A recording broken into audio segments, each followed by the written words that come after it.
Bonjour à toutes et à tous, merci d'être venus aussi nombreux, ça fait très plaisir.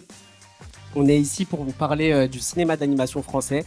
Du coup, c'est un podcast qui est présenté par l'association 16 neuvième.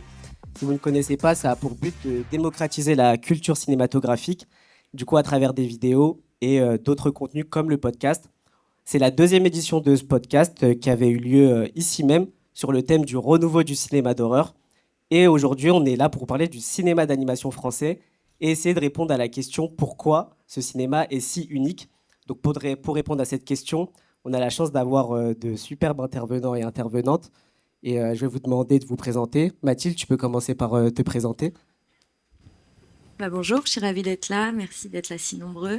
Je suis Mathilde Bédoué. Moi, j'ai fait les arts décoratifs de Paris et récemment, j'ai eu le César en 2024, je crois, pour Été 96, un court-métrage que j'ai réalisé. Et je réalise actuellement un nouveau court-métrage.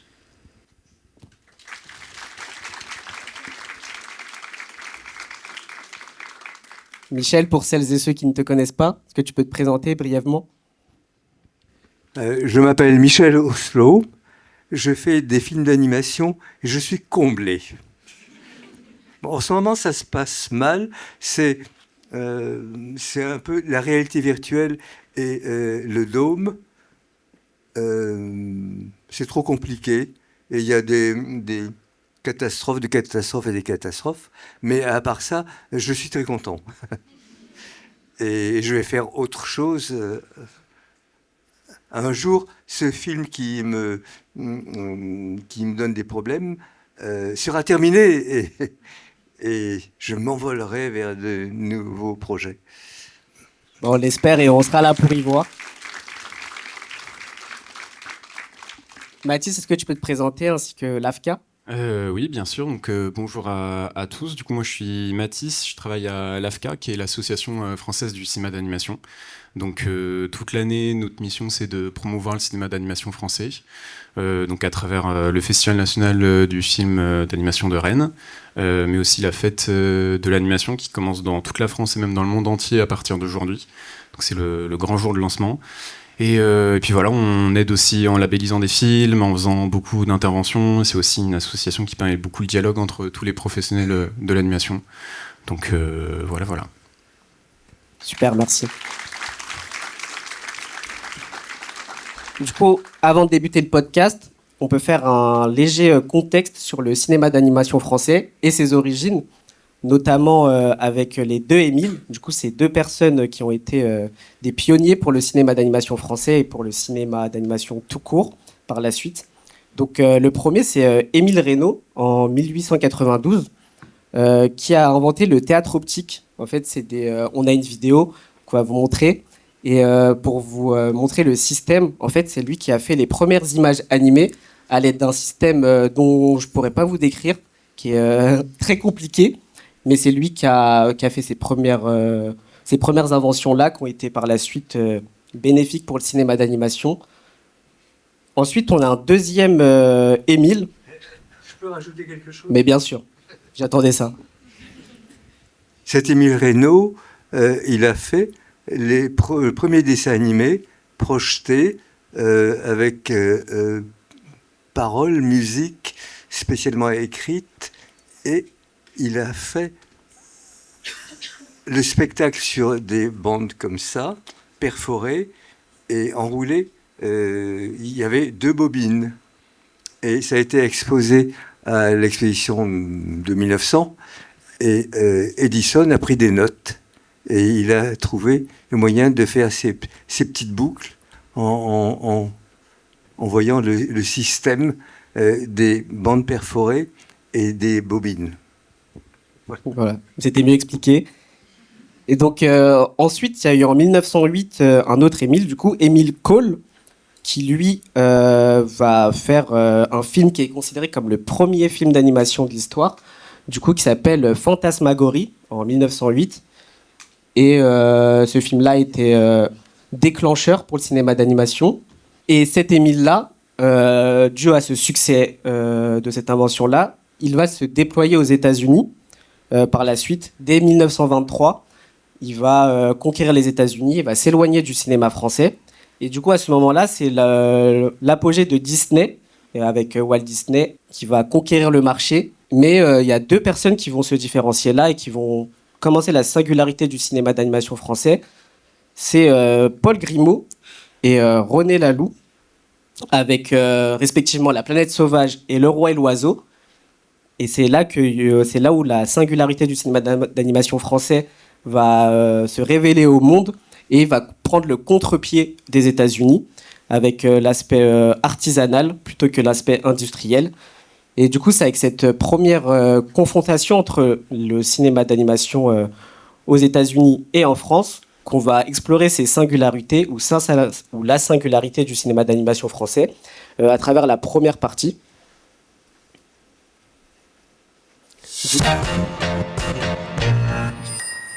Du coup, intitulé sobrement La France contre Disney, on va pouvoir revenir sur tout ce qui fait la spécificité du cinéma d'animation français. Mais avant ça, je vais vous poser une question à toutes et à tous. C'est votre rapport avec le cinéma d'animation. Quel a été votre premier choc d'animation? Et justement, est-ce que c'était plutôt du côté de Disney ou d'ailleurs? Michel, tu peux commencer.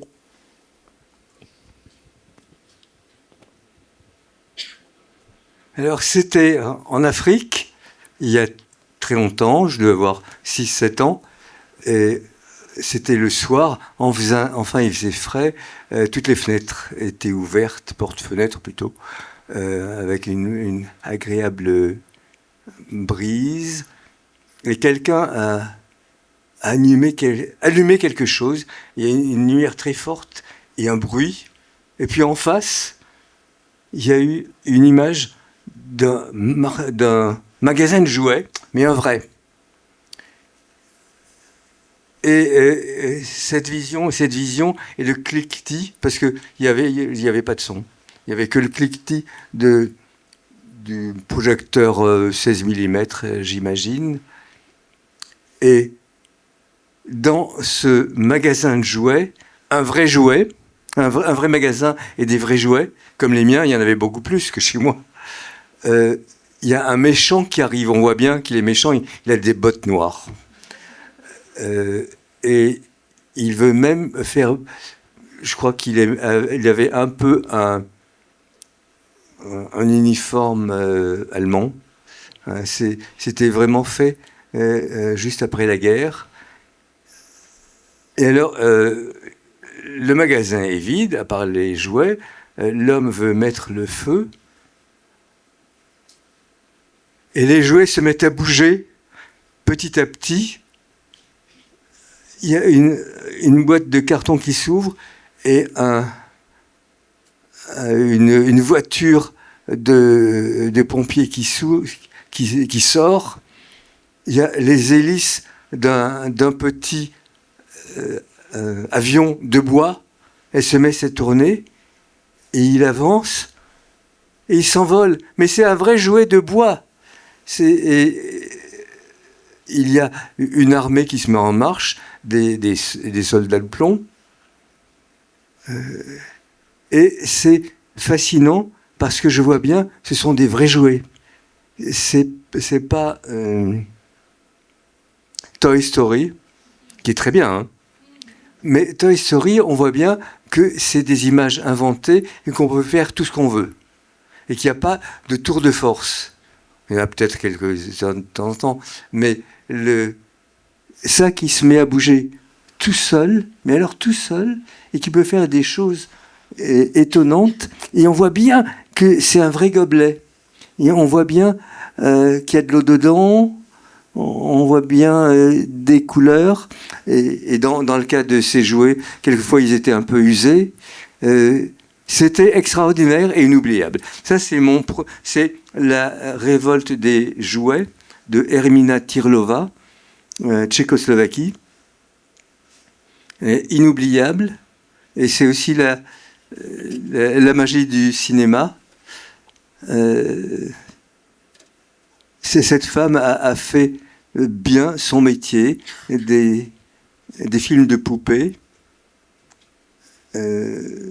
Elle était un petit peu repoussée par Karel Zeman, plus musclé qu'elle. Mais elle a continué à faire de belles choses.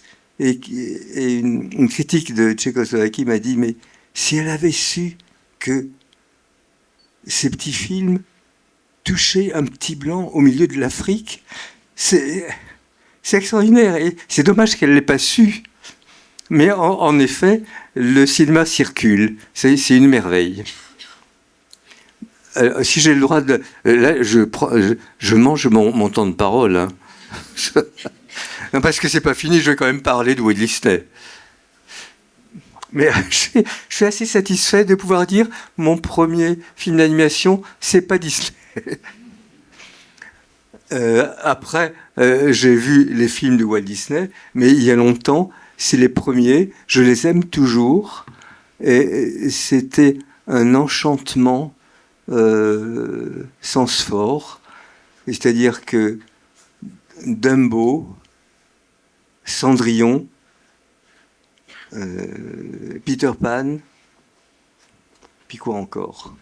Le dernier, après celui-là, j'arrête à m'intéresser à Disney. La Belle au Bois dormant, c'est plein de splendeur. Puis après, Disney arrête d'être un producteur génial. Il l'était. Il aimait vraiment ce qu'il faisait.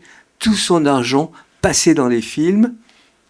Et puis, il a changé de longueur d'onde. Il est devenu un capitaine d'industrie génial. Et ça ne m'a plus intéressé. Mais il a envahi la planète. Il a gagné beaucoup d'argent avec les parcs d'attractions qui l'intéressaient plus au bout d'un moment que les films. Il a très bien géré son usine avec des gens très doués. Les gens qui n'étaient pas Walt Disney n'avaient pas le droit d'exister. Mais ces premiers films, je les ai aimés. Ça m'a donné ce goût de l'émerveillement. Quand j'ai fait Azur et Asmar, j'ai vraiment pensé à mes émerveillements de quand j'étais petit, avec l'effet, les petites étoiles qui scintillent. J'ai voulu faire ça. Alors maintenant, à toi. Merci Michel. Moi, le premier choc, je crois que c'est ma mère qui m'avait emmené au Grand Rex et on était allé voir Le Roi Lion. Et je crois que c'était mon premier film. Et du coup, c'est ça qui m'a marqué parce que c'était la première fois que j'allais au cinéma et que je voyais de l'animation, en plus extrêmement bien faite. Le premier cinéma, c'est le Grand Rex. Ouais. La suite va être dure. Non, c'était extraordinaire. Je me souviens, c'était très très impressionnant. Et après, mais c'est drôle qu'on parle de Toy Story parce que je me souviens de mon père qui rentre une fois, mais j'étais plus âgée, je devais avoir 7 ans, avec une VHS à l'époque, parce que je suis vieille, et il m'a dit, ça, c'est l'avenir, et il parlait de la 3D. Il m'a dit, ça, tu vas voir, c'est l'avenir, parce que c'était un des tout premiers films en 3D. Et Toy Story, non, justement, c'est drôle. Toy Story. Ah oui. Du coup, c'est drôle, ça résonne. Et après, vu qu'on parle des Disney, moi, il y a beaucoup... Il y en a que j'ai revus et récemment, je crois que c'était 101 Dalmatiens. Et en fait, moi, ce que j'aimais dans les Disney, c'est quand on voyait toutes les lignes de construction des visages. Je sais pas si vous voyez, mais dans les 101 Dalmatiens, on voit vraiment encore presque le line test en dessous du trait. Et ça, moi, je trouve ça vraiment magique. Ouais. Comme tout le monde, la firme Disney essayait d'être moins chère. Et pour les 101 Dalmatiens, iWorks, qui a inventé Mickey, il s'est intéressé à la technique et il a inventé le cellulo, pas tracé gouaché, mais photocopié.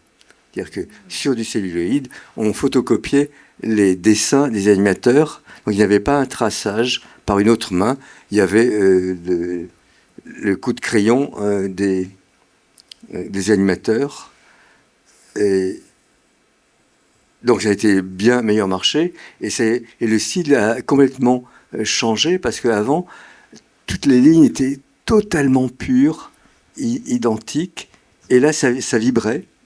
Donc ça avait un charme que j'aime bien, mais j'aime bien aussi les vieux. Et Disney, en voyant le film, a dit « ce n'est pas un film Disney ».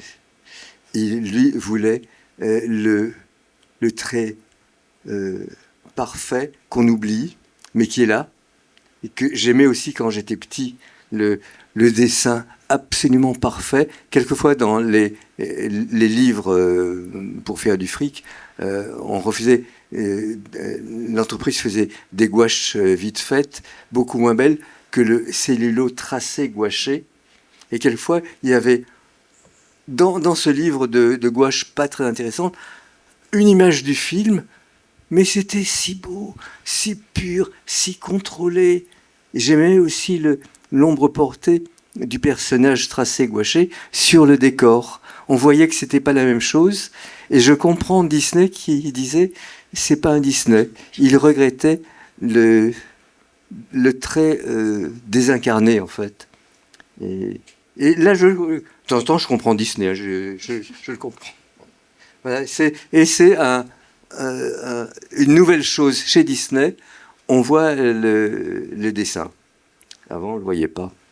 Enfin, on voit le trait de l'artiste. Et ils l'ont fait beaucoup plus vite.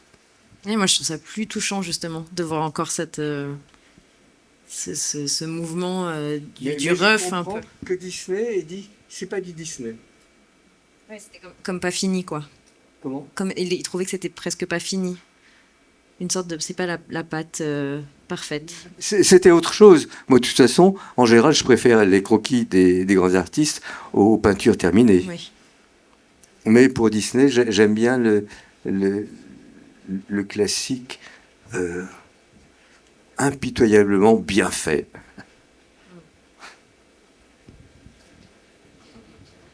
Et du coup, pour ma part, du coup, c'est marrant parce que du coup, moi, je suis encore une génération après. Du coup, moi, c'est plus les années 2000 que j'ai pu découvrir en animation.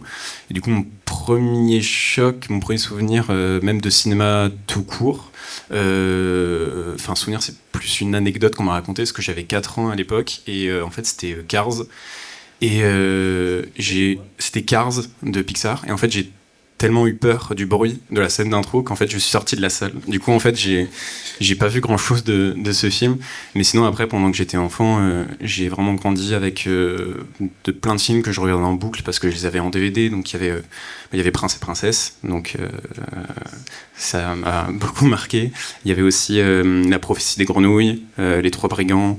Enfin, il y a plein de films que je regardais beaucoup et c'est mes premiers souvenirs. Et puis après, il y a aussi eu un deuxième choc un peu plus tard, du coup, plus quand j'étais grand, où je me suis dit l'animation, ça peut être autre chose que pour les enfants, avec Scanner Darkly de Richard Linklater, où là, j'ai découvert un autre monde de l'animation aussi.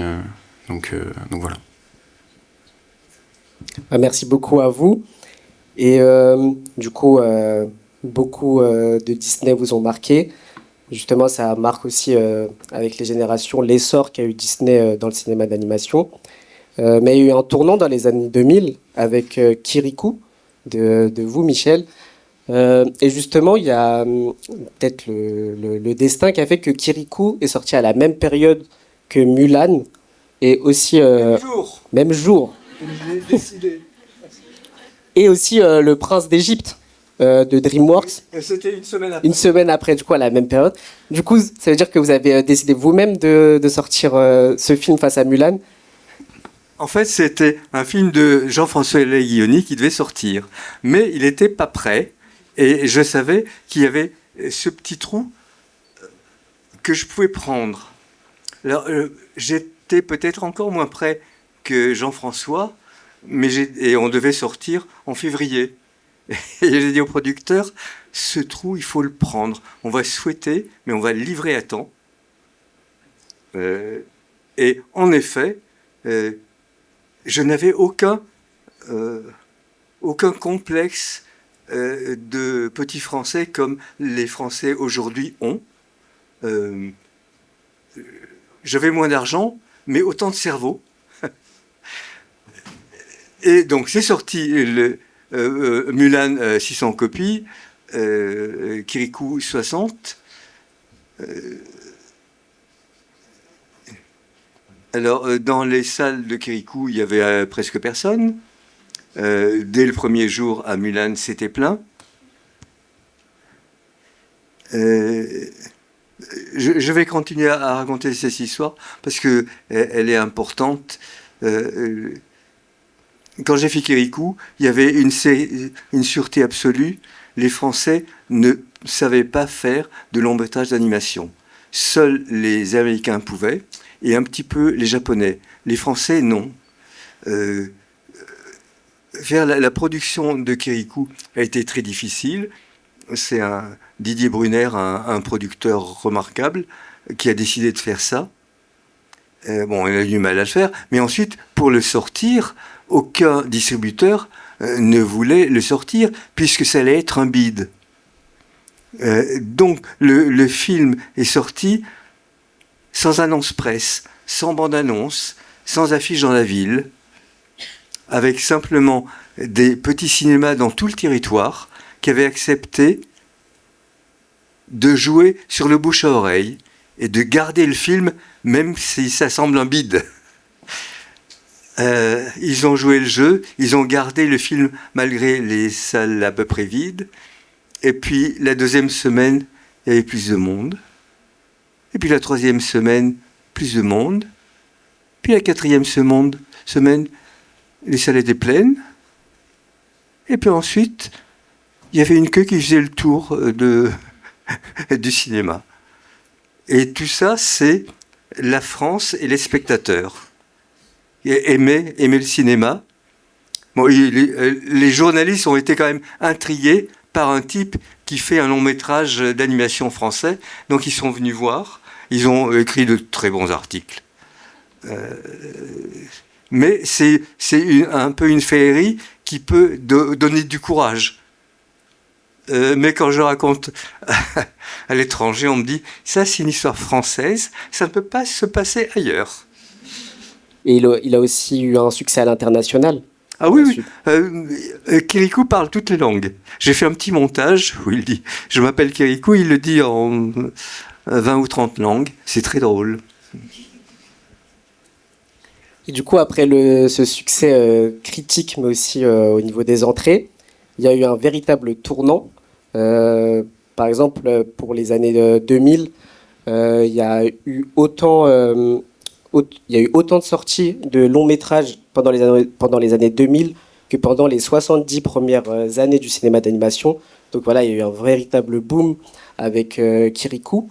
Et notamment, beaucoup de longs métrages sont développés autour du thème, dont on parlait aussi Mathis, de l'animation avec des thèmes pour adultes. Et justement, c'est là où il y a une confrontation entre peut-être Disney et Pixar avec un public axé sur les enfants, pendant qu'en France, dans les années 2000 et jusqu'à aujourd'hui, avec Persépolis, Les Hirondelles de Kaboul, J'ai perdu mon corps, ou plus dernièrement La plus précieuse des marchandises.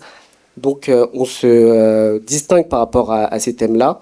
Selon vous, pourquoi le cinéma français prend le thème plus adulte à bras-le-corps plutôt qu'aux États-Unis? Est-ce que c'est véritablement ça? Mathilde, si tu as un avis dessus. Je n'ai pas la réponse à pourquoi, mais je sais que moi j'ai fait mes études à peu près en même temps que ce changement-là, et j'en étais vraiment ravie parce que moi j'ai jamais voulu faire des films juste pour les enfants, et c'est vraiment quelque chose que je trouve génial que ça s'ouvre, et vraiment avant, quand j'ai commencé à faire de l'animation, enfin quand c'était les études, tout le monde disait ah, tu vas faire des films pour les enfants, et je trouve ça extraordinaire que ça s'adresse à tout le monde et qu'on puisse justement parler de récits très, très durs en mettant à distance, justement notamment Les Hirondelles de Kaboul que j'ai adoré, ou j'ai regardé ces coproduits aussi Flea, je sais pas si vous l'avez vu, qui est très dur, et ça en prise de vue réelle ça serait infernal. Et du coup j'étais très contente, et un peu je pense qu'il y a eu la même chose avec la BD, tout le monde s'est mis à dire ah oui je lis des romans graphiques, et ça je trouve ça extraordinaire que ça soit ouvert, et j'ai l'impression aussi que ça prenne une nouvelle dimension aussi par rapport au cinéma en prise de vue réelle, et qu'on se dise que ça a toute sa place aussi. Enfin, pour moi, c'est un média, ça a autant d'importance et je suis contente d'être arrivée dans mon parcours à ce moment-là. Je suis très contente. Mais je ne sais pas. Mais oui, par rapport aux États-Unis, j'ai l'impression qu'on a quelque chose de plus réaliste et à destination d'un public adulte également. Mathis, je sais pas si tu penses la même chose. Bah oui, je sais pas si j'ai la réponse non plus, mais en tout cas, que je sais qu'à l'AFCA, nous, on défend particulièrement le cinéma d'animation pour adultes, parce que même si il y en a plein qui sortent dans les yeux du grand public, ça reste quand même un format pour enfants. Enfin, même moi, quand je parle à ma famille ou à des amis de films et que je leur conseille d'aller voir, ils me font ah ouais, mais c'est de l'animation et tout. Alors qu'il y a plein de choses magnifiques pourtant qui sortent. Pardon, je te coupe, mais même les horaires pour aller voir les films, oui, aussi. En fait, qui sont même des films pour adultes, en fait, c'est le samedi à 11h et ça m'a. Enfin, plusieurs fois, j'ai voulu aller voir et ça marche. Mais en tout cas, sur le pourquoi, je sais pas. Enfin, c'est peut-être l'héritage du cinéma d'auteur aussi en France qui permet ça, plus que les films de studio aux États-Unis. Je sais pas. Mais en tout cas, effectivement, il y a plein de films superbes à voir à tout âge. Peut-être aussi, Michel, il y a un élément de réponse avec les contes. Tu utilises beaucoup de contes pour tes histoires. Et par exemple, on sait que Disney utilise aussi des contes, mais souvent ils les réduisent en termes de dramaturgie et retirent un peu tout le côté dur et côté adulte des contes. Est-ce que toi, tu as une autre approche quand tu veux raconter avec tes films? Alors, enfant ou pas enfant. Quand j'ai commencé ma carrière, je pensais être un auteur, mais je pensais pas une seconde aux enfants. J'étais un auteur de films, et le premier que j'ai fait, Les Trois Inventeurs, c'était absolument pour adultes. C'est un film horrible. L'intolérance, la violence et une famille brûlée vive. C'était pas pour les enfants, mais comme c'était de l'animation, on ne l'a montré qu'à des enfants. Et aucun adulte ne l'a vu. Et j'étais très mécontent. Et je me suis aperçu qu'on avait gravé sur mon front enfant, et je pourrais jamais l'enlever. Mais je n'ai jamais fait de film pour les enfants.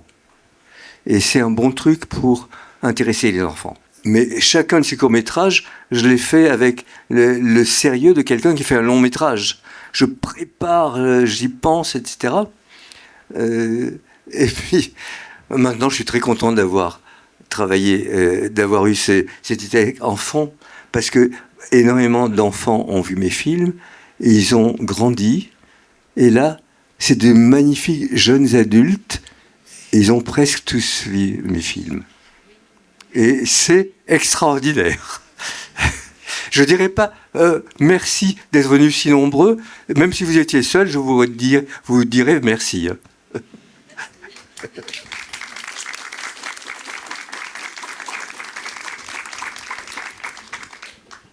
Du coup, il y a une autre singularité aussi du cinéma d'animation, c'est ça, on en a un peu parlé, c'est ses formes. On utilise, par exemple, tu l'as dit, Michel, avec les trois inventeurs qui ont été faits en papier à découper. Mathilde, toi, tu as utilisé la rotoscopie pour été 96. Et il y a aussi les ombres chinoises. Donc voilà, j'ai l'impression que le cinéma d'animation français utilise plus de formes et tente plus qu'aux États-Unis où c'est plus formalisé et industrialisé avec l'animation numérique.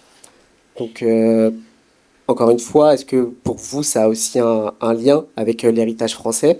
On a aussi d'ailleurs, pour ceux qui l'ont pas vu, une vidéo, un extrait des Trois Inventeurs, ton premier film. Oh, comme c'est beau. C'est toi-même qui fais la voix off? Oui. Oui, c'est toi. À l'époque, j'avais pas d'argent, je faisais tout. Le ménage aussi. Non, là, je l'ai fait tout seul. Ok. Et avec la voix qui raconte, et aussi les gens qui hurlent.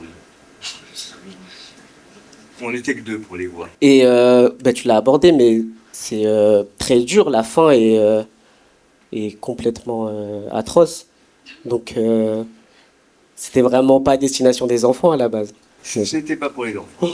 Parce que j'aurais pu faire une fin pour les enfants aussi vrai historiquement. La légende qu'on brûle, c'est vrai historiquement. Mais historiquement, j'aurais pu faire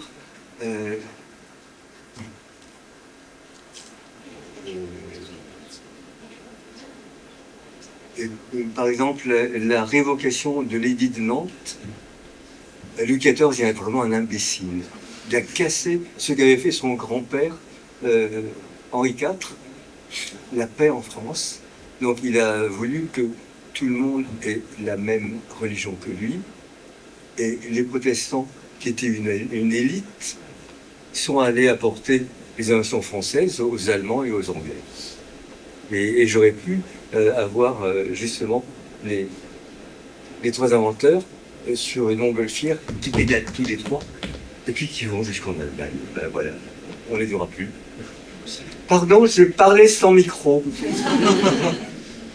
Vous avez entendu? Vous avez une bonne ouïe? Ok, c'est bon. Vaut mieux prendre quand même le micro. Il y a aussi les croquis. On a aussi des images de tes croquis que tu as fait. Ouais, c'est stylé. Hein. Ah mais c'est des dessins que j'ai vus déjà. Ouais, bah, j'imagine. Et donc, est-ce que c'est toi qui dessines? J'ai vu qu'il y a quelqu'un a une poupée. Mais montrez-la comme ça.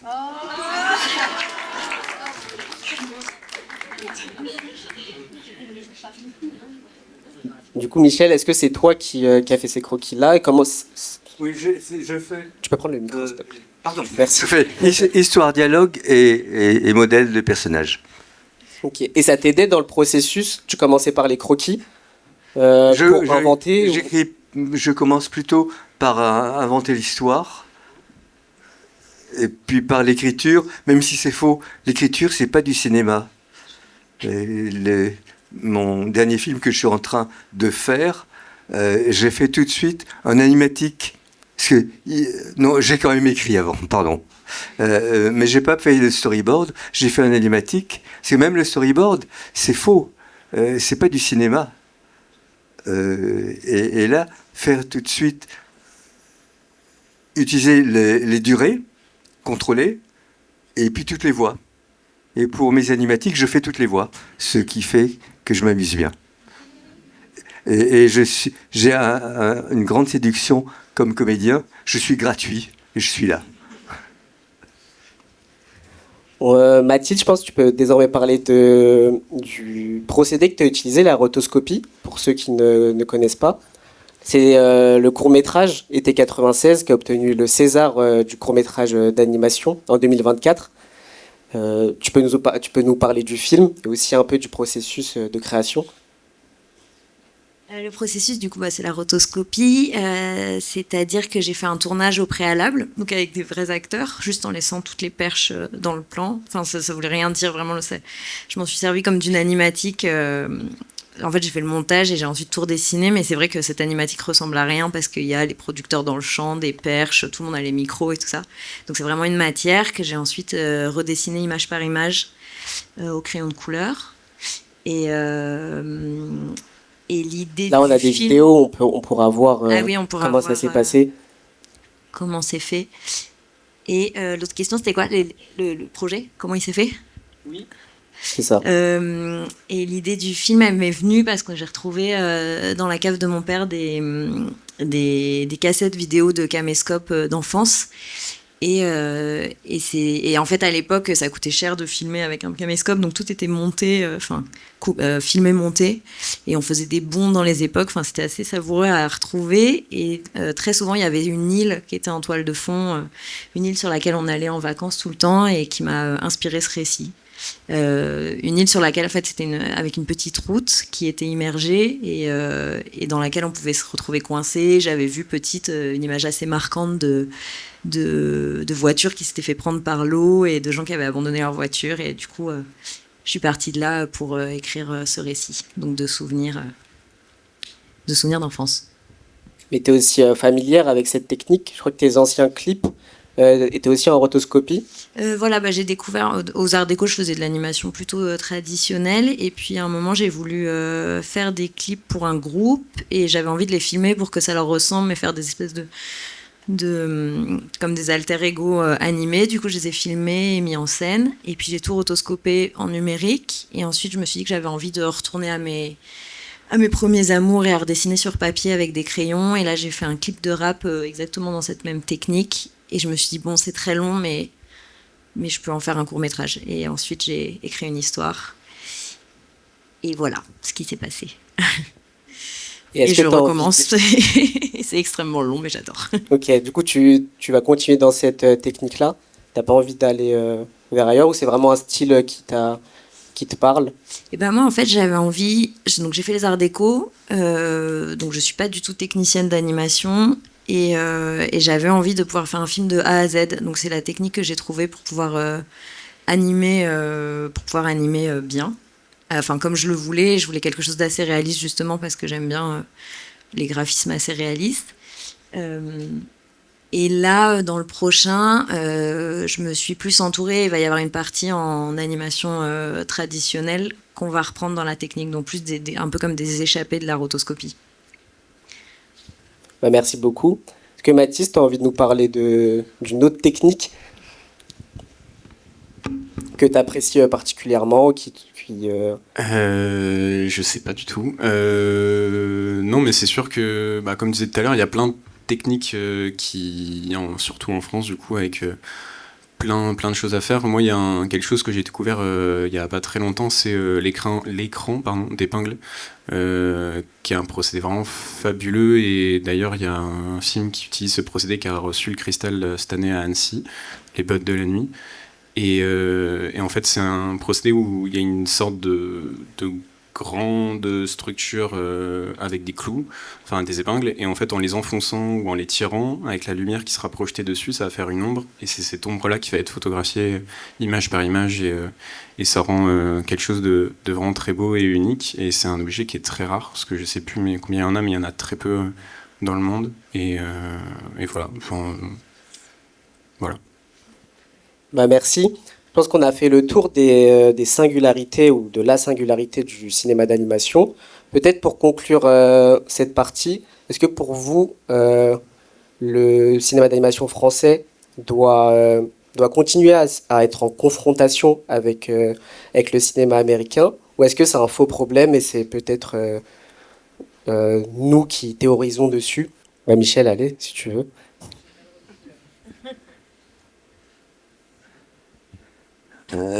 Vive Disney ou mort à Disney,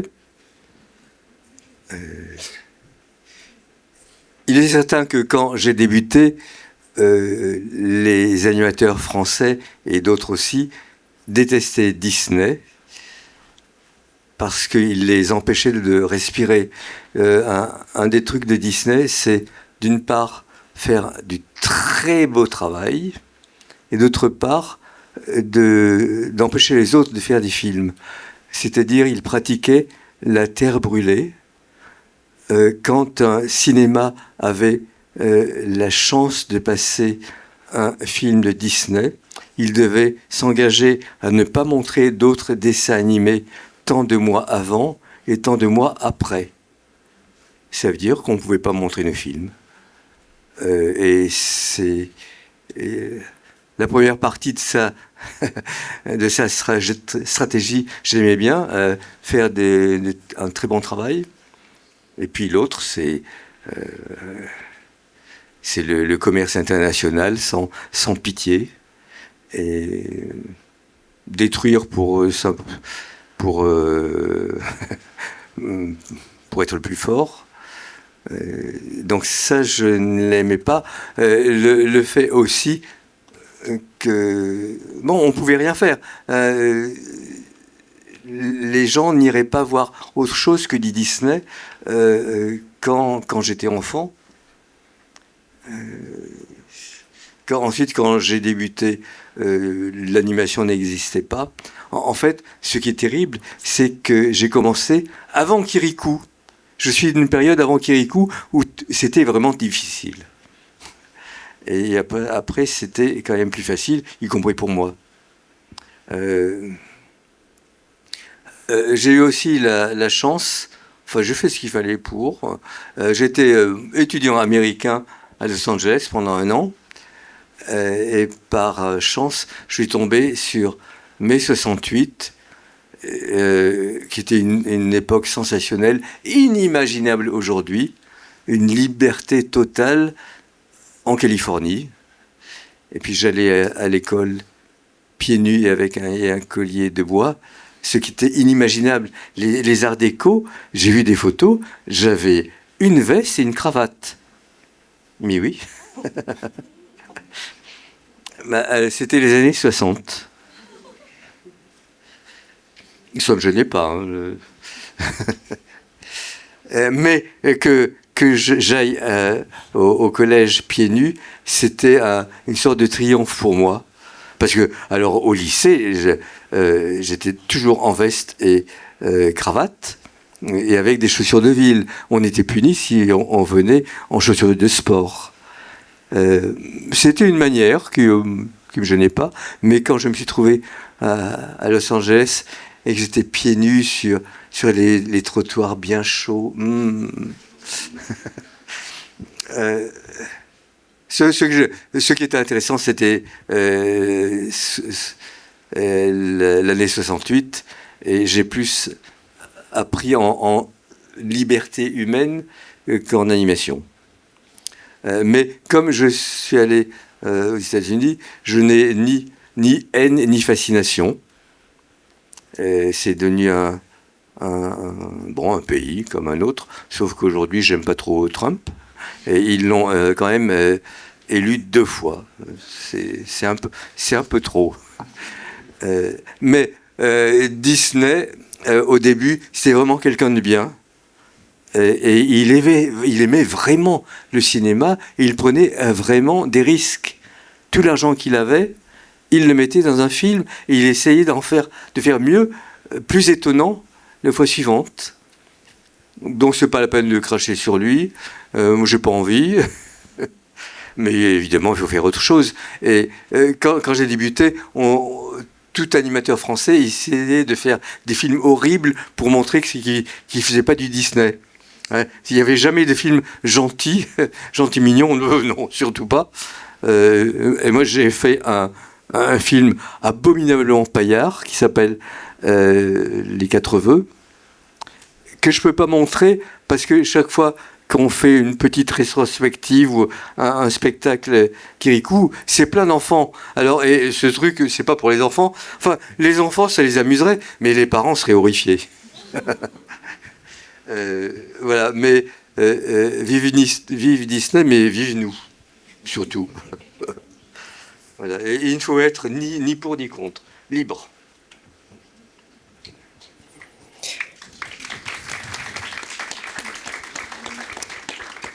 C'est une très belle conclusion pour cette partie. Et on peut, après avoir vu du coup ces singularités-là, on va rentrer dans le vif du sujet et concrètement comment ça se passe la production d'un film d'animation en France. Voilà. Et notamment avec les études. Je pense qu'il y a beaucoup d'étudiants ici présents. Et la France est un vivier et fait partie des écoles les plus reconnues à l'international. On a notamment un diapo avec les dernières statistiques qui sont sorties sur les écoles en France.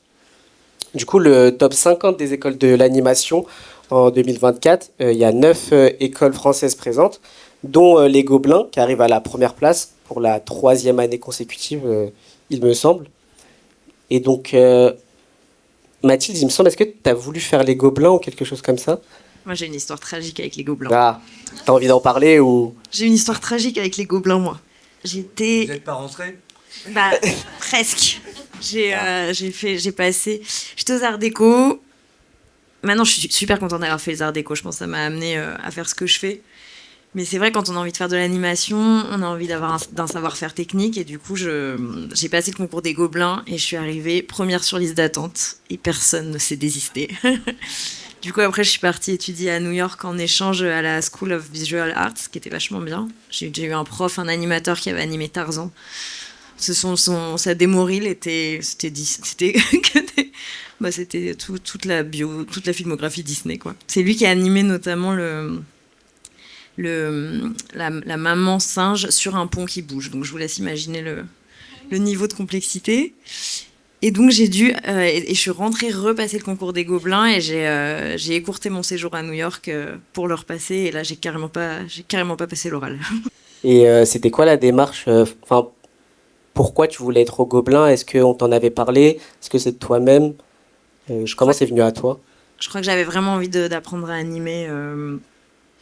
C'est quand même incroyable le niveau d'animation est vraiment fou, quoi. Voilà, mais je pense que d'être allée aux Arts Déco, du coup, ça m'a amené vers. En fait, vu qu'on nous apprend pas la technique, on est obligé d'aller trouver d'autres manières, et ça, je trouve que c'est très riche aussi. Et je pense qu'il faudrait trouver une école qui soit entre les Gobelins et les Arts Déco dans les idées. Enfin bon, après, il y a plein de très bonnes écoles qui sont pas marquées là, mais la Poudrière, l'MK. Et je trouve qu'on a à la fois envie de technique et à la fois envie d'innovation et d'aller chercher son propre style. Voilà. Je trouve ça dommage que ça soit aussi segmenté. Et sur les écoles aussi, moi je voulais rajouter que effectivement du coup il y a une dizaine d'écoles qui sont reconnues dans le monde entier, mais je me suis noté le chiffre, je l'ai oublié, il y a 120 formations en France, et ça pose un vrai souci après au niveau de l'emploi aussi, où du coup il y a beaucoup trop d'étudiants en fait en animation qui trouvent pas de travail après, et c'est vrai que c'est un gros souci en ce moment, ça en parle beaucoup dans le milieu de l'animation, et on en a peut-être 10 qui sont très bien, enfin même sûrement plus, mais le problème c'est qu'il y en a trop, quoi. Donc faudrait réussir à calmer un peu tout ça. Toi, Michel, du coup, tu l'avais dit, mais t'as étudié à Los Angeles. C'était l'école fondée par Walt Disney. Mais est-ce que sur l'animation, t'as fait une école en France ou tu t'es détaché de ça?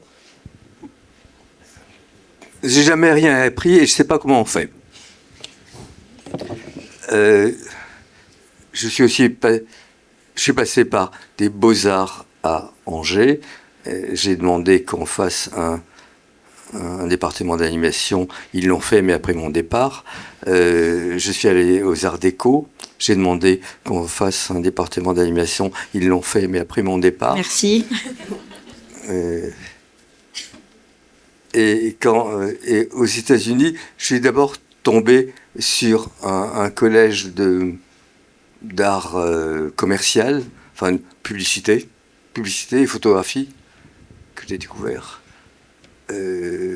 C'était intéressant parce que c'était l'Amérique efficace, aucune possibilité. Aux Arts Déco, on disait au patron, on doit déjà faire un rendu, vous pourriez pas repousser le vôtre un peu?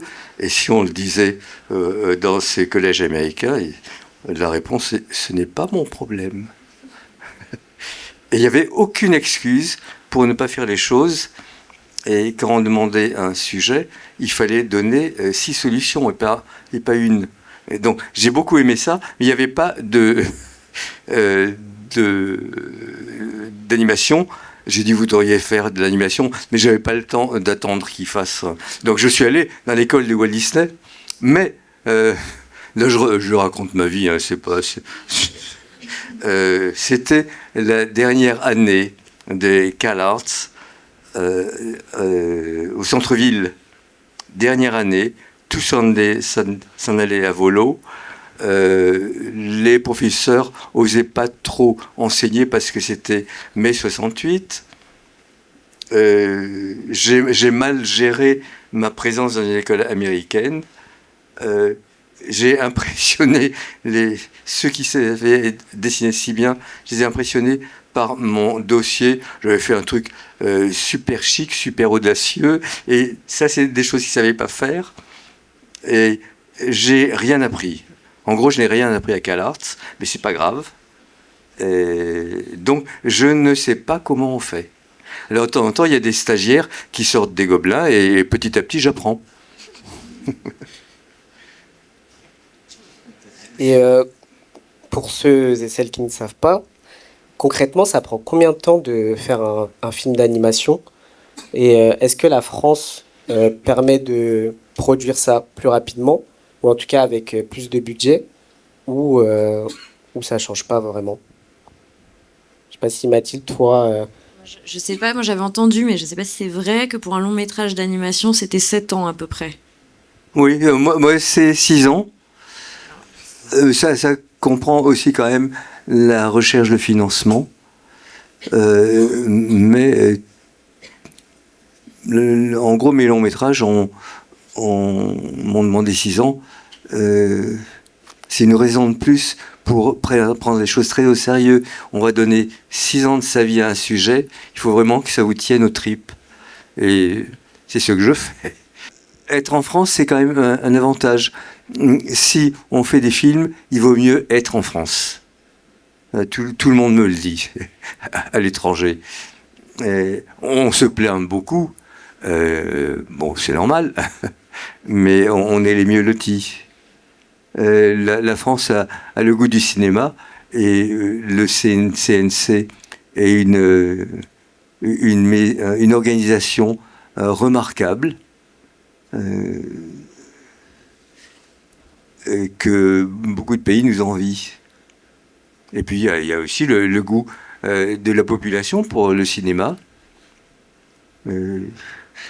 Bon, on se plaint, mais c'est un peu de mauvais goût. Moi, j'ai jamais assez d'argent. mais c'est ça aussi, du coup, c'est long à faire.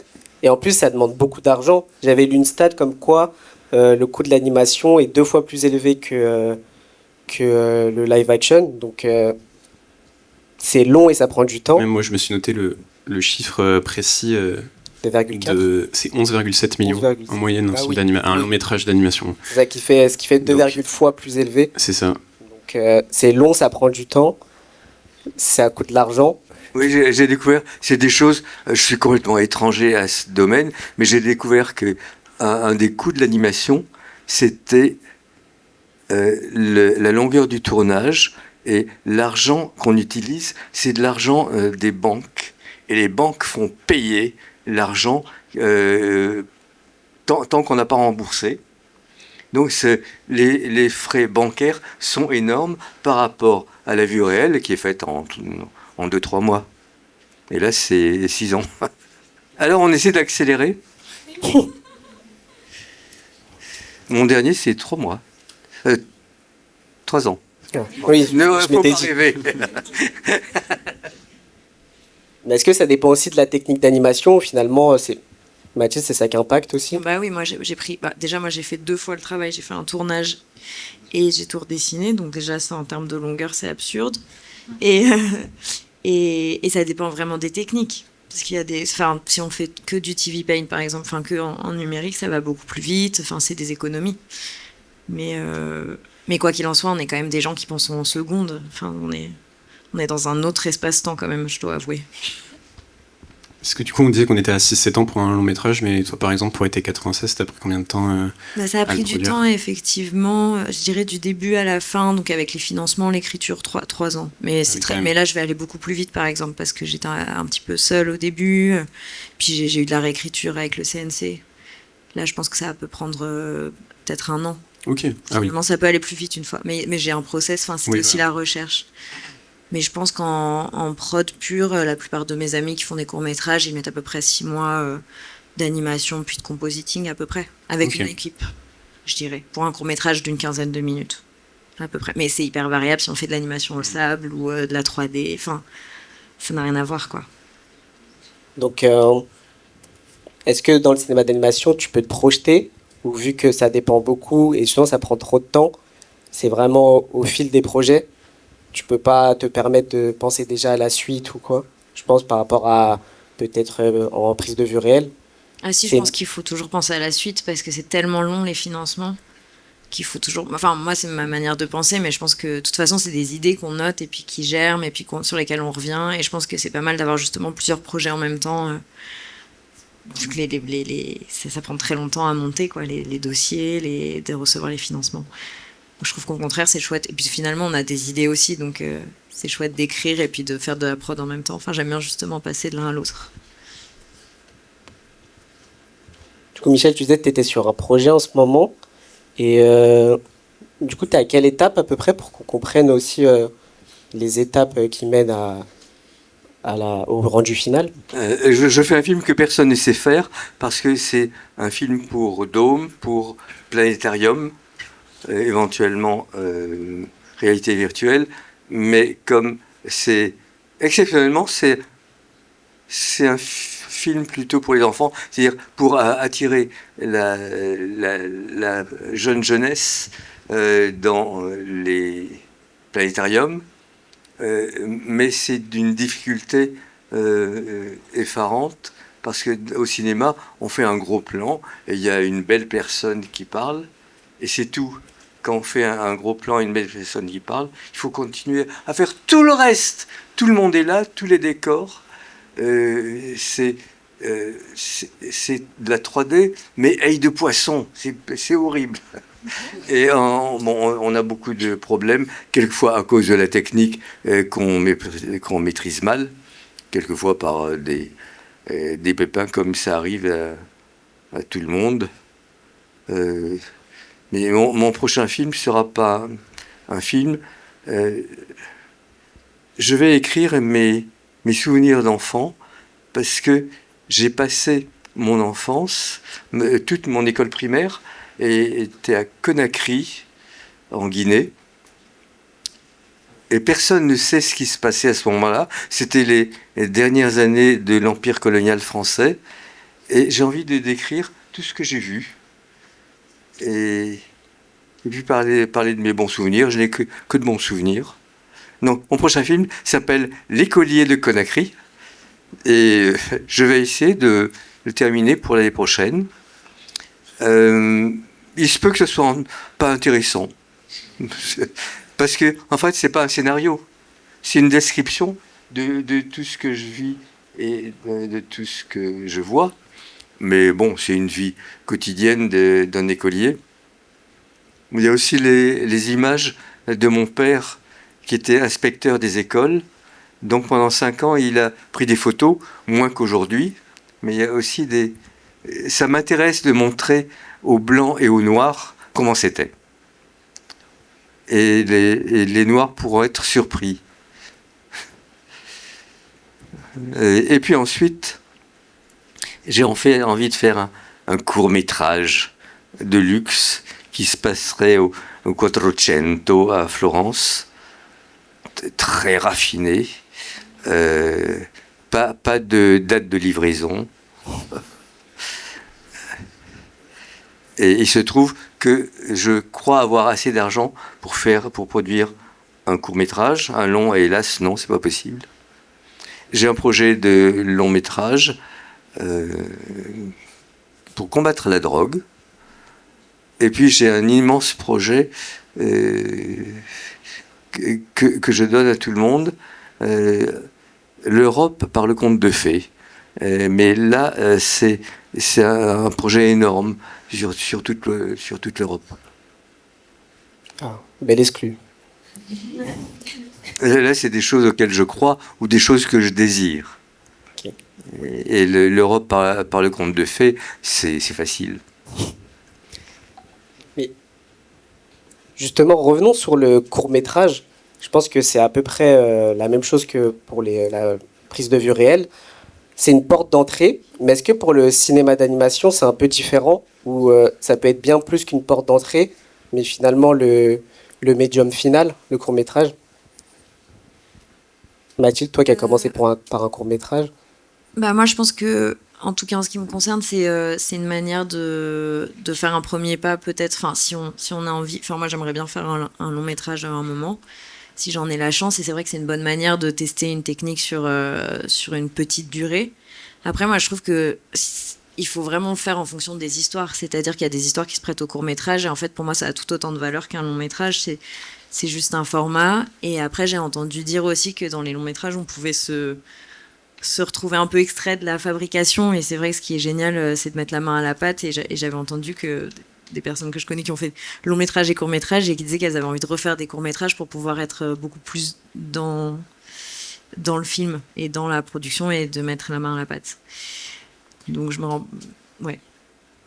Oui, puis contrairement au film en prise de vue réelle aussi, il y a plein de cinéastes qui vont jamais faire de long métrage parce qu'ils en ont tout simplement pas envie et qui restent toute leur vie au court métrage, et d'autres qui, après plusieurs longs métrages, vont y retourner. Donc c'est vrai que dans la prise de vue réelle, il y a vraiment ce truc un peu d'escalier où tu montes les marches. En animation, c'est un peu plus différent, j'ai l'impression.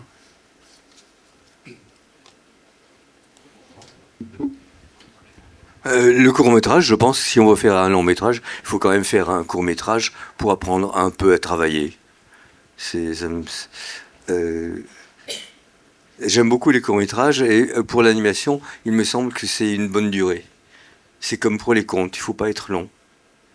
Il faut être efficace, et il faut arriver à dire les choses en moins de 2 heures. Moi, je ne supporte pas les films de 2 heures. Et pour l'animation, il me semble que ça peut être pas une préparation à un long, mais c'est qu'on a envie de faire ça. Et vraiment, l'animation qui est un travail d'orfèvre, où on contrôle tout de 24e de seconde en 24e de seconde. Bon, mon film actuel se fait à 30 images par seconde. Là, tout mon monde s'écroule. Oui, l'animation est contrôlée en tranches fines, de 24e de seconde en 24e de seconde. Et c'est du bijou et c'est pas du poids lourd. Et le bijou, il n'a pas besoin de peser 30 tonnes. Et maintenant, avec Internet, peut-être qu'il y a une possibilité de montrer les courts-métrages. Il y a une vraie possibilité. Mais comment on achète son sandwich quotidien avec toutes ces choses gratuites? C'est une excellente transition pour la 3e partie. Je suis bon, hein. Du coup, Mathis, tu le disais, le secteur de l'animation en France, il est aussi bouché. Du coup, le secteur doit aussi se réinventer, aussi rayonner, que ce soit en France ou à l'international. Et c'est notamment... beaucoup comptent aussi sur les festivals, du coup. Il y a aussi Annecy, il y a le festival de Rennes et aussi actuellement le festival qui est en cours par l'AFCA. Toi qui travailles dans ce secteur-là, tu peux nous dire quel est le rôle que jouent les festivals pour la promotion? Un festival, déjà rien qu'en général, ça permet de montrer des films qu'on voit pas forcément ailleurs, et du coup c'est encore plus vrai pour l'animation parce que du coup il y a beaucoup de formats courts et pas forcément que les courts-métrages, il y a aussi des clips, il y a aussi des séries, et du coup c'est vrai que les festivals ça permet de montrer ces trucs-là et parfois même d'aider à la production. Enfin, par exemple, à Annecy, il y a des pilotes de séries qui sont projetés et qui sont même récompensés alors que les séries sont pas du tout terminées, et ça permet justement de trouver des financements derrière. Et puis les festivals d'animation, en tout cas, du coup moi je travaille sur le Festival national du film de Rennes, donc l'affiche au milieu, et c'est vrai que sur ce festival c'est aussi beaucoup de rencontres. Cette année on avait plus de 650 professionnels qui sont venus, beaucoup d'étudiants aussi, et en fait il y a des sessions de pitch, il y a des rencontres, des discussions, et alors que en face à Annecy c'est un peu bouché parce que c'est devenu très très très gros. C'est vrai que les festivals ça permet aussi ce dialogue, et du coup comme je disais aussi la visibilité de projets qui pourraient pas être diffusés ailleurs, parce que même s'il y a des courts-métrages qui sont quand même diffusés au cinéma dans des programmes, c'est quand même en majeure partie dans des festivals que ça se démarque. Toi, Mathilde, est-ce que pour été 96, tu as compté sur les festivals? Est-ce que pour toi c'est important, même d'un point de vue de spectatrice? Moi, j'adore aller dans les festivals. Déjà, je trouve que ça vraiment de sortir de séances qui ont marqué et d'avoir envie. Enfin, moi, ça me donne énormément d'envie. Enfin, je sors de là et j'ai vraiment envie d'aller refaire des projets. Je trouve que c'est très inspirant. On voit des choses justement qu'on n'a pas l'habitude de voir et comme tu dis, ce qui est trop dommage, mais bon, c'est des histoires encore d'argent et de rentabilité, mais c'est qu'avant il y avait des courts-métrages avant les longs et que maintenant ils ont mis des pubs et du coup c'est super dur d'en voir et il faut vraiment avoir envie d'aller les chercher et du coup ces festivals-là ils les proposent et je trouve que c'est toujours assez fou à voir et moi j'aime bien voir aussi les catégories étudiantes parce que je trouve que c'est des films qui sont faits sans aucune attente de distribution après et que c'est souvent très libre et j'adore ces séances-là. Et non, je les trouve tous. Enfin, le Festival de Rennes, il est extra. Moi, j'aime beaucoup Clermont-Ferrand aussi, qui mélange aussi du live. Et ce qui me plaît à Clermont, c'est que justement, ça mélange animation et prise de vue réelle, et qu'on se dit juste que. Et ça, c'est un peu ce que je pense, c'est que ça devient juste un médium, en fait, que ça reste du cinéma, que c'est juste une autre manière de le raconter. Et Annecy aussi, c'est quand même assez fou, toutes ces rues qui se remplissent de gens qui font de l'animation. Enfin, c'est quand même assez dingue de se retrouver Oui, là-bas. parce que du coup, Annecy, c'est aussi un rayonnement international. C'est le plus gros festival d'animation du monde. C'est aussi le premier, je crois. Et c'est vrai que ça permet de montrer des œuvres dans le monde entier et de faire venir plein de monde aussi pour l'occasion, quoi. Donc il y a aussi cette question de rayonnement, effectivement, à l'international. Michel, toi, ton rapport avec les festivals, est-ce que tu en fréquentes? Alors, ma vie est divisé en deux parties, avant Kirikou, après Kirikou. Avant Kirikou, j'existais une semaine par an. J'étais plutôt chômeur, mais une semaine à Annecy ou Zagreb, ou même quelquefois Hiroshima, c'était le bonheur. C'est-à-dire, j'étais avec d'autres cinglés comme moi. On se comprenait, on se montrait les uns et les autres nos petits films faits dans notre chambre. Et on se retrouvait de festival en festival, festivals différents. Et c'était un grand bonheur et j'ai de très bons souvenirs de ces festivals. Quand j'y allais, Annecy était beaucoup plus petit, franchement petit. Il a du succès, je ne vais pas lui reprocher. Mais c'était ces festivals étaient d'une taille où on pouvait se retrouver, se rencontrer. Ainsi, il faut planifier votre séjour pour rencontrer les gens que vous voulez. Donc, j'ai de très bons souvenirs de festivals, et de festivals dans plusieurs pays du monde, et d'amitiés nouées vraiment par-dessus les frontières, d'amitié passionnée. Pour les prix, ça m'a jamais rien rapporté. Je suis toujours pauvre.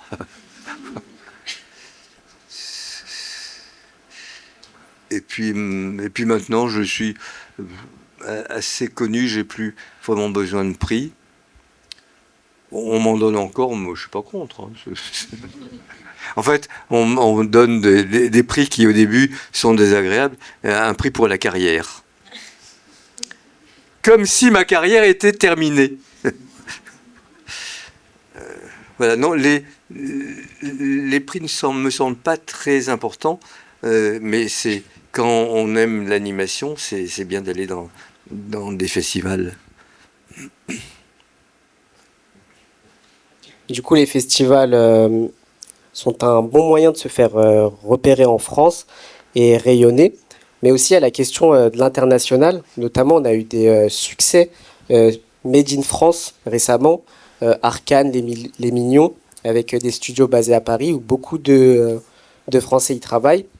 Mais j'ai une réflexion personnelle, je me disais, est-ce que ces succès-là profitent au secteur d'animation français ou pas en fait?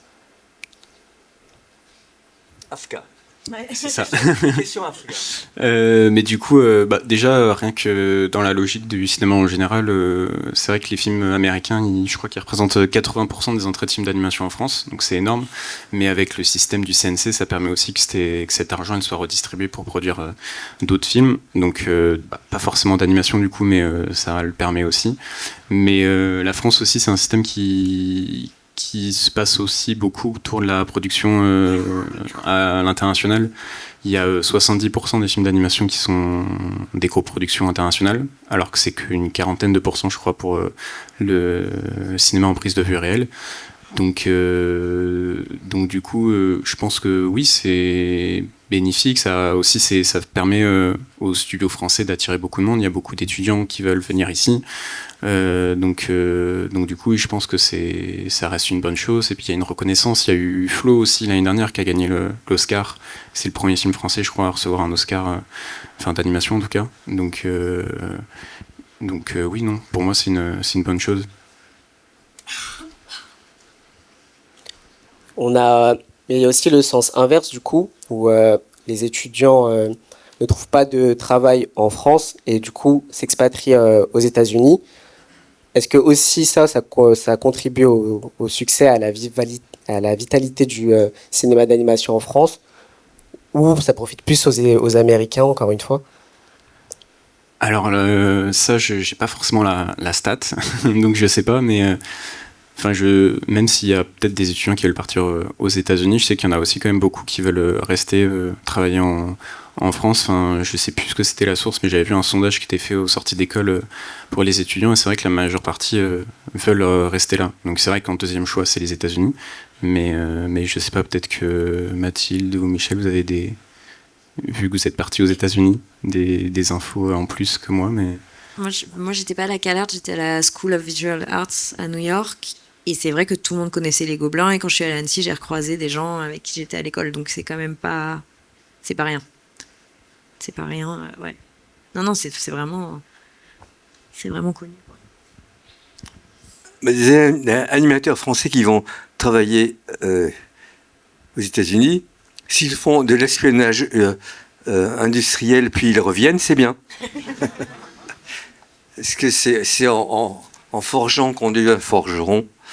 Et bon, puis les Américains, ils sont forts, faut apprendre.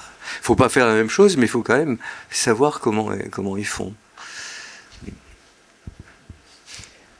Mais également, on t'en parlait aussi, Michel, des sorties sur YouTube ou en version gratuite. Le secteur du cinéma n'échappe pas aux mutations, et notamment le cinéma d'animation. Par exemple, avec la sortie de Samuel sur Arte qui a cartonné, qui a engendré plus de 40 millions de vues, et qui a été aussi diffusé gratuitement sur YouTube.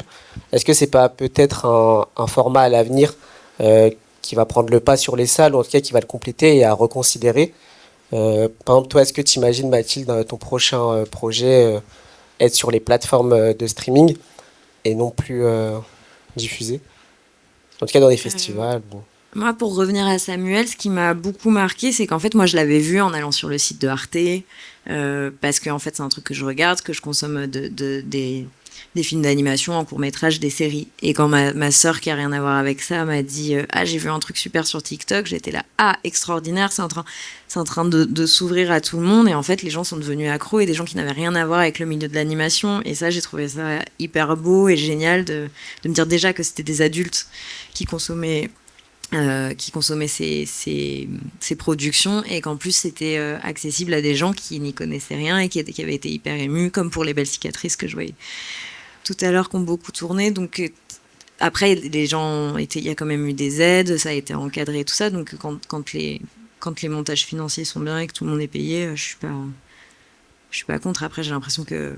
Bon, après ça, moi je suis pas productrice, mais j'ai l'impression qu'il y a quand même des grosses plateformes qui arrivent à faire des négociations très violentes, et là ça va pas. Mais c'est vrai que nous, on a encore le CNC qui nous protège, les régions.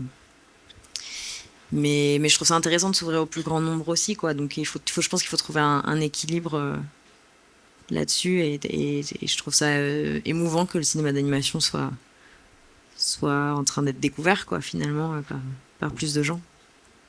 Oui, puis comme disait Michel tout à l'heure, c'est vrai que ça permet aussi, avant il n'y avait pas les réseaux et du coup les films ils étaient seulement visibles en festival, aujourd'hui ils sont visibles par tout le monde, donc c'est aussi une bonne chose. Et d'un autre côté je trouve que ça délaisse pas du tout la salle de cinéma, enfin il y a plein de studios qui se tournent vers la salle pour réadapter des séries au cinéma. Là par exemple mercredi il y a Ma vie de château qui sort, qui était une série à la base et qui est remontée pour le cinéma, donc ça c'est qu'ils sont toujours intéressés par ça aussi. Et puis aussi on a l'année dernière ou il y a 2 ans je sais plus, en France on a produit le film sur j'ai un trou de mémoire, la petite coccinelle là, super héros, Miraculous, voilà, merci. Il y a eu Miraculous aussi qui est sorti au cinéma et qui a eu un succès sur toute la planète, alors que de base c'est une série aussi. Donc je pense que les deux en fait vont vivre ensemble, quoi. Que d'un côté on aura effectivement des films et ça mettra en avant le format court du coup sur les réseaux et sur les plateformes, et de l'autre côté que le cinéma il sera toujours là aussi pour faire rayonner ça. Autre mutation qu'on peut observer dans le cinéma, et selon le CNC, on observe une féminisation du secteur du cinéma d'animation en France. Mathieu, toi qui es concerné, est-ce que tu l'observes? Est-ce que ça change? Bah, en fait, et d'ailleurs on le voit bien là, les écoles d'animation, elles sont remplies de filles. Enfin, ça, c'est pas le problème, c'est après. Et ça, moi, ça me rend triste. Enfin, non, non, je vais le prendre autrement. Je suis très heureuse que ça soit en train de se féminiser. Et moi, je suis entourée d'amies extrêmement talentueuses. Et en fait, c'est juste que c'est encore cette société-là qui fait qu'on est encore un peu bloqué, mais j'ai l'impression que ça bouge et ça fait plaisir. Et effectivement, c'est pas qu'il n'y a pas de femmes réalisatrices, c'est qu'il n'y a pas la possibilité d'avoir des femmes réalisatrices. Et notamment, moi, par exemple, j'ai 2 enfants là, et je vais partir en résidence, et c'est toute une organisation pour faire garder mes enfants. Enfin, c'est aussi ça dans les couples actuels. C'est compliqué d'avoir à la fois une famille et une carrière, et il faut se battre 3 fois plus, quoi. Mais je trouve que là, les signaux seront bons, notamment avec les derniers Césars, qui étaient de Céline Devaux, Agnès Patron. Ça fait chaud au cœur, et je pense qu'on tient la bonne société, là, qu'on commence à aller vers une parité un peu plus respectée. Et je voulais vous parler aussi des Femmes s'animent, qui est une association géniale de laquelle je fais partie et qui est là pour justement essayer de rééquilibrer ça, de pousser les créatrices, les réalisatrices à monter leurs films. Et du coup, pardon, c'est sur mon téléphone, mais j'avais pris quelque chose une statistique qui était quand même assez effrayante. C'était entre 2002 et 2019, 4 longs métrages réalisés par des femmes, 8 longs métrages co-réalisés par des femmes et 97 longs métrages réalisés par des hommes. Voilà, donc il y a du travail, mais on va y arriver. Mais en tout cas, ils sont très chouettes à suivre, les Femmes s'animent, et je pense qu'on travaille tous à ça. Voilà.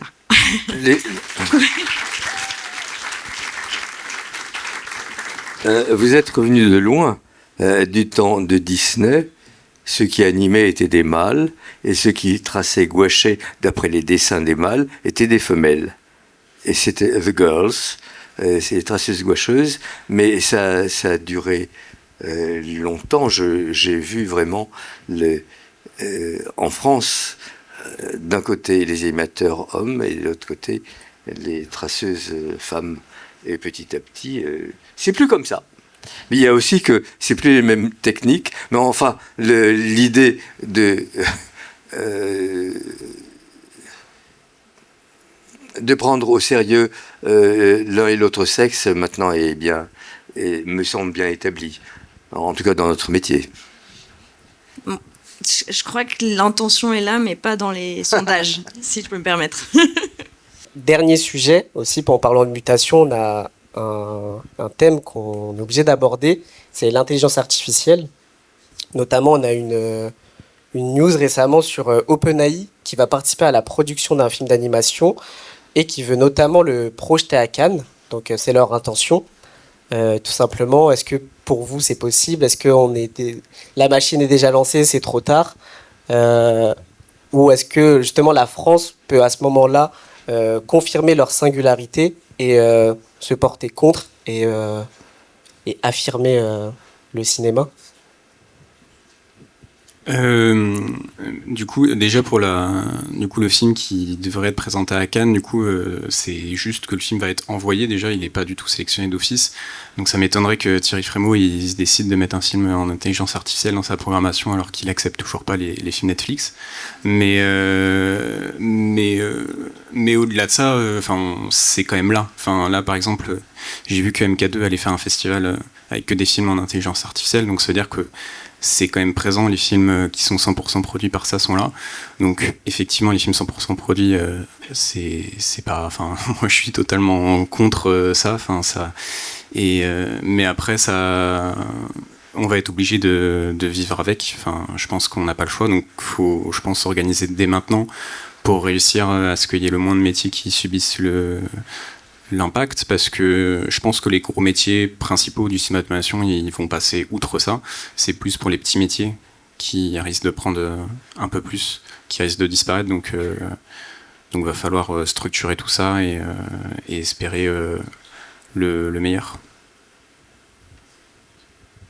Ouais, moi j'espère qu'ils vont légiférer parce qu'effectivement, je trouve ça beau l'intelligence humaine, je trouve ça beau le travail de la main, la réflexion. Après, mais c'est peut-être naïf, mais je me dis que si on continue pas à remplir, qu'au bout d'un moment ça va s'essouffler parce qu'on n'aura pas remis de nouveautés dans la machine.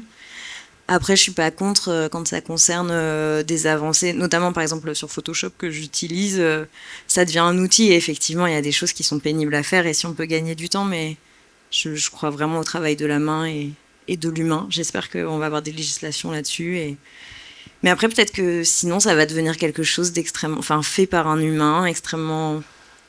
Ça va devenir peut-être le luxe, je sais pas. Peut-être que ça va être le... Peut-être qu'il y aura deux mondes.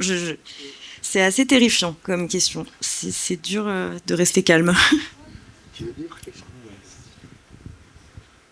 Il me semble que le Festival de Cannes doit absolument montrer ce film, et en annonçant, on veut voir, on veut comparer, mais on ne vous garantit pas que la suite, on n'a pas pris de décision. Mais ce festival, il faut le voir, c'est intéressant. Moi, j'ai envie de voir ce film. Je n'ai aucune sympathie pour l'intelligence artificielle. Ça me fait peur. Ça a déjà tué plusieurs professions. Je n'ai pas peur en tant que auteur d'histoire, mais alors pas du tout. Parce que j'ai pas l'impression que l'intelligence artificielle est notre richesse à nous. On a eu toute une vie. Dans les meilleurs cas, on a eu un papa, une maman, des frères, des sœurs, des joies, des petites hontes, des grandes hontes, des changements, des surprises. Et là, aucune intelligence artificielle ne peut remplacer tous les souvenirs que j'ai dans la tête. C'est pas possible. Par exemple, la machine n'a pas de papa, pas de maman. Le pauvre. Mais pour le reste, je sais que ça va amener le drame dans beaucoup de domaines. Bon, déjà, il y a les traducteurs, ils n'ont plus de travail. Mais du jour au lendemain, ils peuvent trouver un autre métier.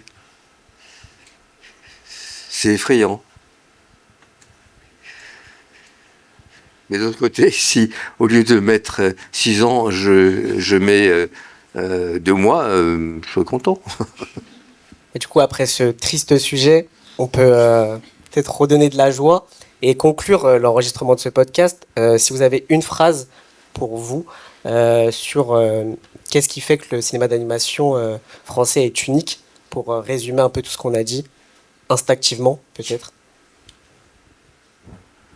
Je pense qu'on peut continuer à être bon en étant très divers, très indépendant, en n'essayant pas d'imiter les autres, en ayant un petit peu d'audace et pas toujours faire des ressucés de succès anciens. Si c'est de la vue réelle, on le fait en animation. Si c'est de l'animation, on le fait en vue réelle. C'est désolant. Donc, prendre des risques, que les bailleurs de fonds acceptent aussi de prendre des risques. Mais il faut rester individualiste. Et puis croire aux grands sentiments, au très bon travail. C'est différent peut-être d'un esprit américain qui veut des bons retours et qui infléchit les choses s'il pense que ça va faire plus d'argent. C'est pas comme ça que Shakespeare a fait. Ou Victor Hugo. Non, il faut rester indépendant. Ouais, moi, j'ai vraiment foi dans le cinéma français. À chaque fois, je trouve que c'est des... J'ai vu récemment La plus belle des marchandises et c'était encore une nouvelle écriture graphique et encore une nouvelle manière de raconter une histoire. Et je trouve qu'en France, on a vraiment cette singularité-là et cette ces techniques hyper diverses, que ce soit même en stop motion. Enfin, je trouve que les récits sont toujours hyper poignants et en fait et très très très très beaux chacun à leur manière, et j'ai l'impression qu'à chaque fois c'est des bijoux et on va pas faire un 2, un 3. Enfin, c'est toujours c'est du cinéma d'auteur en fait. Je crois que c'est ça qui nous différencie et j'ai une grande confiance. Voilà. Ouais. J'ai une grande confiance dans ce cinéma-là, moi, je pense. Je pense que c'est pour ça qu'il rayonne à l'international. Et moi, ça fait pas très longtemps que je suis en contact avec le cinéma d'animation, et c'est vrai qu'en si peu de temps, j'ai découvert tellement de choses, et moi, j'ai juste une hâte, c'est de pouvoir rattraper tout ce que j'ai loupé et voir tout ce qui va se produire dans le futur, quoi. Oui, comme disait Mathilde, c'est un univers qui est ultra varié, qui met en avant plein de propositions différentes et qui est super beau, quoi. Merci à toutes et à tous de nous avoir écoutés. L'enregistrement de ce podcast est désormais terminé.